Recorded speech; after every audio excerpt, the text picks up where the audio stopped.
اعوذ باللہ من الشیطان الرجیم، بسم اللہ الرحمن الرحیم۔ اسلامی تاریخ۔ فرشتے اللہ کی مخلوق ہیں، فرشتے اللہ تعالیٰ کی مخلوق ہیں جو نور سے پیدا ہوئے ہیں۔ وہ ہماری نظروں سے غائب ہیں، کبھی اللہ کی نافرمانی نہیں کرتے۔ اللہ تعالیٰ نے ان کو مختلف کاموں پر لگا رکھا ہے، ہر وقت انہی کاموں میں لگے رہتے ہیں۔ فرشتے بے شمار ہیں، ان کی صحیح تعداد اللہ ہی کو معلوم ہے۔ ان میں 4 فرشتے مشہور ہیں اور مقرب ہیں۔ حضرت جبرائیل علیہ السلام جو اللہ کی کتابیں اور احکامات پیغمبروں کے پاس لاتے تھے۔ دوسرا، حضرت اسرافیل جو قیامت میں اللہ تعالیٰ کے حکم سے سور پھونکیں گے۔ تیسرے، حضرت میکائیل جو بارش کا انتظام کرنے اور مخلوق کو روزی پہنچانے پر مقرر ہیں۔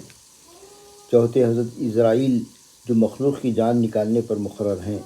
اسی طرح ان کے علاوہ بھی بہت سے فرشتے ہیں جو اللہ تعالیٰ کی حمد و ثنا اور اس کی پاکی بیان کرتے رہتے ہیں۔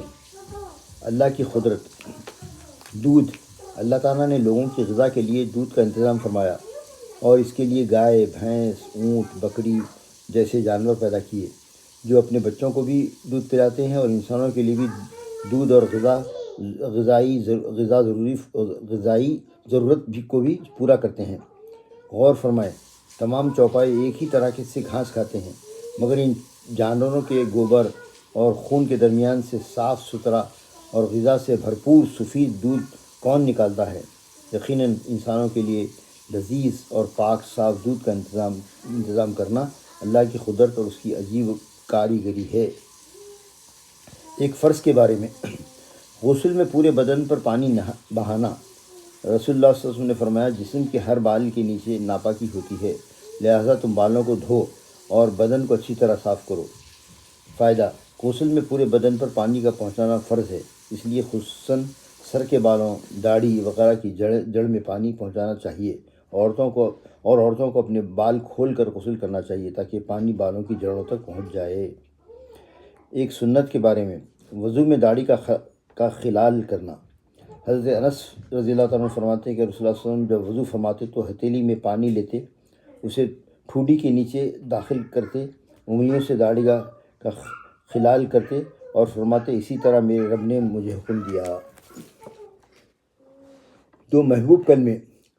رسول اللہ صلی اللہ علیہ وسلم نے فرمایا، قال رسول اللہ صلی اللہ علیہ وسلم، کلمتان خفیفتان علی اللسان حبیبتان عند الرحمن ثقیلتان فی المیزان وہو سبحان اللہ بحمدہ سبحان اللہ العظیم، جس کا ترجمہ ہے، 2 کلمے ایسے ہیں کہ جو زبان پر بڑے ہلکے پھلکے ہیں مگر اعمال کے ترازو میں بڑے وزنی ہیں اور اللہ کو بےحد پسند ہے وہ کلمے ہیں سبحان اللہ بحمدہ سبحان اللہ العظیم۔ دوسری جگہ ہے کہ ساری مخلوق کو اسی سے روزی دی جاتی ہے، انہی کلمات کی برکت سے روزی دی جاتی ہے۔ ٹخنے سے نیچے کپڑا پہننا۔ رسول اللہ صلی اللہ علیہ وسلم نے فرمایا، جس نے اپنا تہبند تکبر کے طور پر زمین پر گھسیٹا تو ایسے آدمی کو دوزخ میں روندا جائے گا۔ یعنی غرور تکبر کے واسطے اپنا جو ہے پیجامہ پینٹ وغیرہ نیچے نہیں کرنا چاہیے۔ دنیا کے بارے میں۔ آخرت کی عمل سے دنیا حاصل کرنا۔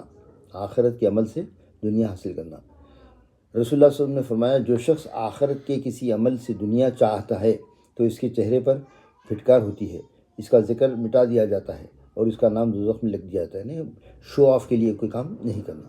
آخرت کے بارے میں۔ مسلمانوں سے جنت کا وعدہ۔ قرآن میں اللہ تعالیٰ فرماتے ہیں، اللہ تعالیٰ نے مسلمان مردوں اور عورتوں سے ایسے باغوں کا وعدہ کر رکھا ہے جن کے نیچے نہریں بہہ رہی ہیں، یہ لوگ ہمیشہ ان باغوں میں رہیں گے، اور ایسے عمدہ مکانوں کا وعدہ فرمایا جو ہمیشہ رہنے والے باغوں میں ہوں گے۔ طب نبوی سے علاج۔ 3 چیزوں میں شفا ہے۔ حضرت ابن عباس رضی اللہ عنہ فرماتے ہیں کہ رسول اللہ صلی اللہ علیہ وسلم نے فرمایا، شفا 3 چیزوں میں ہے۔ نمبر 1 شہد پینے میں، دوسرا پچھنا لگانے میں، یعنی آج کل کے اس میں جو ہے کیا بولتے ہیں آج کل کے اس میں پچھنا، وہ ہمارا کپنگ میں، تیسرا آنکھ سے داغنے میں، اور میں نے اپنی امت کو داغنے سے منع کرتا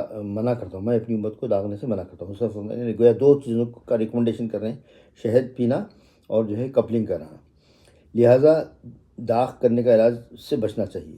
قرآن کی نصیحت۔